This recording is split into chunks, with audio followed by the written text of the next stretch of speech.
Seriously আমি না বুঝতেছি না তুমি এরকম কেন করতেছো। আচ্ছা তুমি আমাকে বলো, বিএসসির জন্য আমার কানাডাতে স্কলারশিপ সহ সব কিছু রেডি ছিল।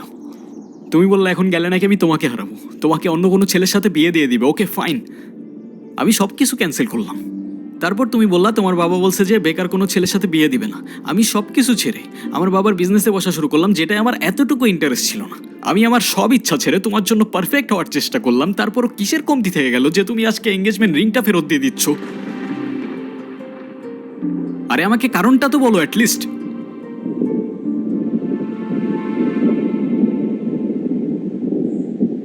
কোনো কারণ নেই। আমার মনে হচ্ছে না আমাদের একসাথে থাকাটা possible. That's it. That's it? Seriously তোমার মনে হচ্ছে না আমাদের একসাথে থাকাটা আর পসিবল? What about me? আমার কি মনে হচ্ছে সেটার কোনো ভ্যালু নাই? আমার সাইডটা কে দেখবে রুহি? দেখো, এত কথা বাড়ানোর কোনো মানে নেই। অযথা সময় নষ্ট করো না। সময় তো তুমি আমার নষ্ট করছো। এরকমটাই করার হইলে আমার লাইফটা কেন নষ্ট করলা? ভেঙে ফেলার হইলে সব আগেই ভেঙে ফেলতা, নাকি হুট করে এখন বেটার কাউকে পেয়ে গেছো? তোমার যা ভাবার তুমি তাই ভাবতে পারো, আমার কোনো প্রবলেম নেই। আরে প্রবলেম তোমার থাকবে কেন? প্রবলেম তো তোমার ক্যারেক্টারে। আর আমার লাখের প্রবলেম যে তোমার মতো একটা মেয়েকে ভালোবাসছি।